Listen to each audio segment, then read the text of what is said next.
we are going to talk about permutation. So that is also another concept which comes under statistics, but actually the permutations, you can use that when you are dealing with the sums in probability, right, and also in other questions of other statistical concepts. So it's very easy, but it's very fundamentals you have here. Alright, so let's discuss about permutations and combinations. First, I'm going to discuss about permutations. So, have you heard the word about permutations? What is a permutation? So, in both permutations and combinations, what we do is we are going to find the number of arrangements that you can do.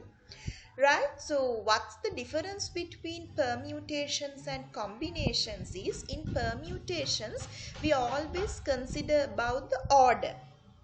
Right, so if you look at this one, if you look at this example, it says there are 10 people in a competition. How many ways can the top 3 be ordered? So if there are 10 people and if you are going to select 3 out of 10, let's say I have selected person A, person B and person C. Still, if you are going to award them prices as the first, second and the third, I can make A as first, B as second, C as third. Or I can make C as first, A as second, B as third. So I can give them positions in different order. So you can see, even if I selected 3, among 3 there I can do different arrangements when we consider the order. So in those kind of scenarios, you have to, when we are interested in finding the number of arrangements, we can use this permutation method when the order is important. So in this case, since we have to select only 3 people, so we just imagine we have to fill 3 blanks. So since we have to select 3 out of 10, so we think we imagine for the first blank we are going to select, any one out of 10. So we have 10 choices, and when it comes to the second blank, now we have already selected one, so we are left with only 9 people, so we have only 9 choices. And when we come to the third blank, now we are left with only 8 people, so you have 8 choices. So when you multiply all these 3 numbers, you get 720. So that is, for this case, we can do 720 permutations. Right, so in this case, since we had only 10 elements and we have to only select 3 out of them, so we have to just fill only 3 blanks. But imagine you have 1 million number of elements and you have to select 100,000 from the 1 million. So in that case, you have to imagine 100,000 blanks, right? And you have to multiply all 100,000 numbers. So that is actually very time consuming and difficult. The manual calculation is difficult. So because of that, we have a special formula. When you are interested in calculating the permutations, you can use this formula, that is the NPR formula, right? So N is the number of elements that you have and R is the number of elements that we are going to pick from N. So NPR is equal to, P is for permutations, NPR is equal to factorial N divided by N minus R factorial. So if you look at the same example, if you put it to this equation, now we had 10 people, so N is 10 and we wanted to select only 3, R is 3. So that is 10p3 factorial 10 divided by 10 minus 3 factorial.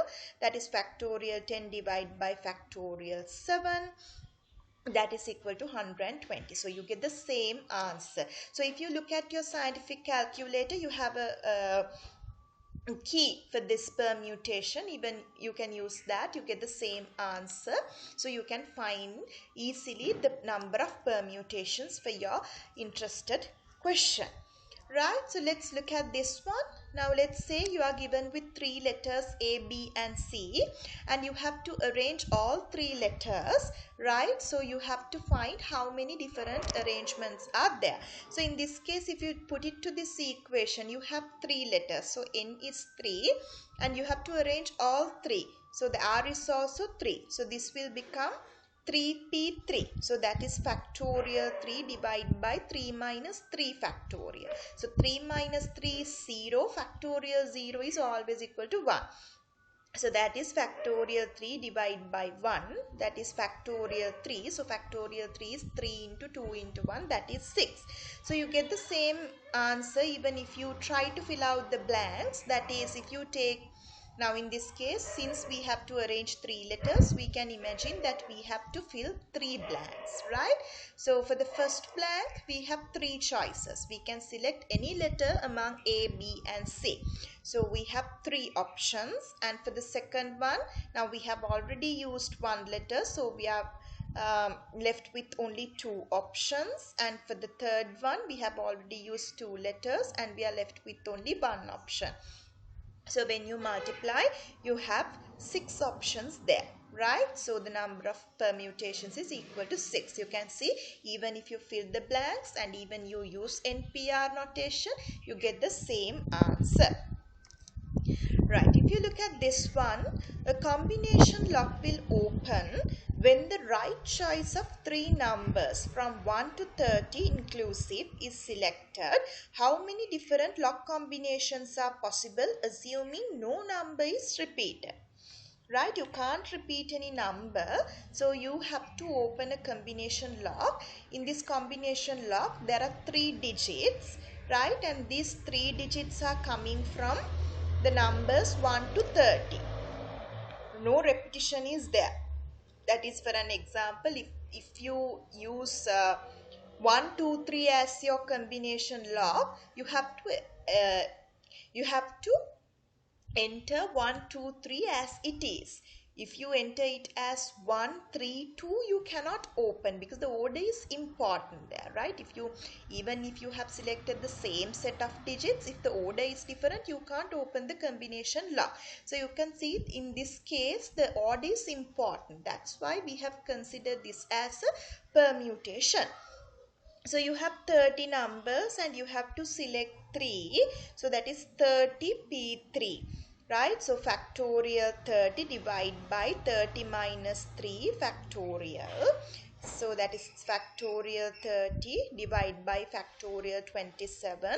So that is 24,360. So when you have 30 digits and when you are going to pick 3 digits at a time, and if you are trying to make different combination locks, you can make 24,360 combination locks. So if you look at this example, it says from a club of 24 members, you are going to select a president, vice president, secretary, treasurer and a historian. So how many ways can the officers be filled? So let's say if you have 2 people to name as the president and the secretary, so if you name A as the president and B as the secretary, or you can name B as the president and A as the secretary. So you have selected the same 2 persons, but when you give the 2 positions in different orders, so you have a new arrangement, right? So the order is important. That's why we consider this as a permutation. So when you are giving specific positions to people, it comes as a permutation since the order is important. So in this case, you have to fill 5 positions: president, vice president, secretary, treasurer and historian.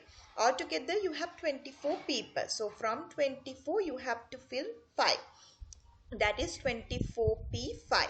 So factorial 24 divided by 24 minus 5 factorial. That is factorial 24 divided by factorial 19. Right? So that is how you have to how you can find the number of number of permutations using the formula. So there are some questions that you can try, right? So all these questions are coming under permutations. You can just apply the NPR notation, and if you have time you can just fill the blanks and see whether you get the same answer, right? Okay, so there are a set of questions, so if you have any problem you can try and let me know. And then the next thing is the combination. So the combination, when it comes to a combination, the order is not important in combination, right? So we just see how many arrangements are there without considering the order. So it's like this. Now let's say you are given with the three letters A, B and C, and if you are asked to pick two letters at a time, if I ask you to find the number of combinations, right, in that case we should not consider about the order. That is, if you are selecting A and B as two letters, A and B, B and B both are considered as one arrangement. We are not considering about the order. B and then C and A and C both are considered as one arrangement, right? So the order is not important when it comes to a combination. So as for the permutations, when it comes to a combination also, we have a formula, that is NCR. So N is the number of items you have, R is the number of items that we are going to choose, right? So that is equal to factorial N divided by factorial R into N minus R factorial. So for combinations also, in your scientific calculator there is a specific key. You can use it when you are doing calculations. So let's say we want to find out let's see how to use this NCR notation. Let's say we are supposed to find 5C3. So that is, if you put it into the formula, factorial 5 divided by factorial 3 into 5 minus 3 factorial. So factorial 5 divided by factorial 3 into 5 minus 3 is factorial 2. So that is 20 over 2, that is equal to 10. When you simplify, you will get the number of combinations as 10. Okay, let's look at this practical example. It says to play a particular card game, each player is dealt 5 cards from a standard deck of 52 cards. How many different hands are possible? So if you are playing a card games, and if you're supposed to get 5 cards, or if you're supposed to select 5 cards, right? We know in a deck you have 52 cards, and when you get cards into your hand, you don't look at the order, like which card you received first and which card you received second. We don't consider about the order. What we look at is what do we have in our hand, right? We just look at the cards in our hand. So order is not important. We are just looking at what we have. So that's why we consider this as a combination, since the order is not important.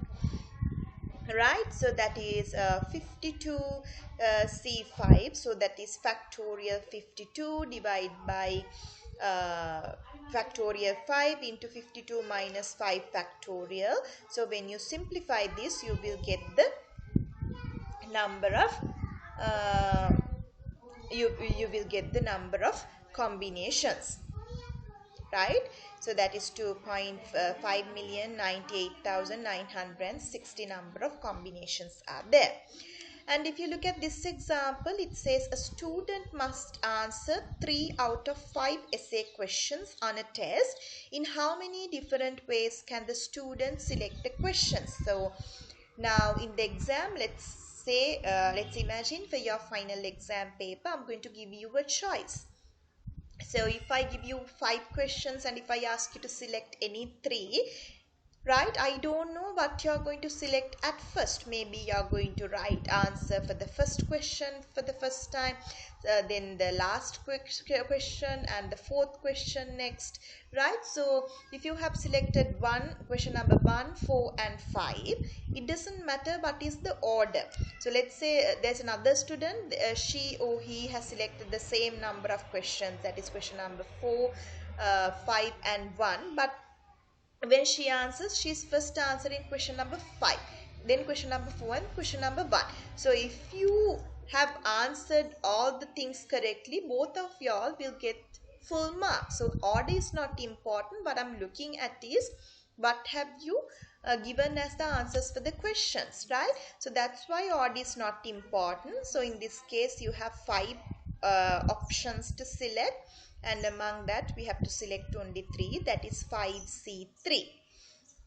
So factorial 5 divided by factorial 3 into 5 minus 3 factorial. So answer is 10. So you have 10 different combinations. Okay, let's look at this one. A basketball team consists of 2 centers, 5 forwards and 4 guards. In how many ways can the coach select a starting line up of 1 center, 2 forwards and 2 guards? So if you want to select team members for a team, uh, we don't consider about the order, which we are just looking at who are in the team, right? So that's why it's considered as a combination. So in this case, you have 2 centers. Out of 2 we have to select only 1, that is 2C1. So when you put it to the equation, that is factorial 2 divided by factorial 1 into factorial 1, and you have then 5 forwards. So that is, from that you have to select only 2, that is 5C2. So factorial 5 divided by factorial 2 into factorial 3. And then you have 4 guards, that, and from them you have to select only 2, that is 4C2. Factorial 4 divided by factorial 2 into factorial 2. So since the team consists all these centers, forwards and guards, you have to multiply these results to get the number of ways that you can form this team. So that is here it's 2, 10 and 6. When you multiply that, you will get the answer as 120. Right? So the hint is, now when you are given a question in your examination, so if you wonder what do you have to apply, whether it's a permutation or whether it's a combination, first what you have to check is, you have to check whether the order is important, right? So if the order is important, you have to go with NPR, that is, you have to go with the permutation. So if order does not matter, you have to always go with the combination. You can apply NCR notation, right? So if you look at this one, there are 12 red colored cubes in a bag. How many ways can a set of 4 cubes be drawn from the bag? Is it a permutation or a combination? What do you think? You have 12 red color cubes in a big bag, and out of that you're going to select 4. So the answer is, it's a combination, right? Because you are just selecting 4 from 12, and we don't check what we selected first, right? So this, you just look what you have in your hand, right? So it's a combination. But if you look at this question, if you have same 12 red color balls in this bag, right, 12 different colored cubes in this bag, and if you are going to select 4, but you are selecting one at a time, so then you know for the first time what did you select for the, as the second ball, which color one you got, right? Then there is a order. So because of that, this one, it's a permutation. So if you are taking one at a time, then you can see a order, so we can name it as a permutation. But if you are selecting all the things at once, we cannot see a particular order, so we name it as a combination. So if you look at this, the swim team has 8 swimmers, and 2 swimmers will be selected to swim in the first heat. So how many ways? So if you have 8, and if you just want to send 2 for heats, so you don't want to see order there, right? We want to select any 2, the best 2 from your team. So that's a combination. That's why we consider it as a combination since there is no order. So we can go with NCR notation. So N is 8 and we have to select only 2, that is 8C2. So when you simplify, you get it as 28. Right? So I think now you can understand the difference between the permutations and the combinations. So there are so many questions that I have put, right? So you can just give a try and let me know if you have any question, right? Thank you.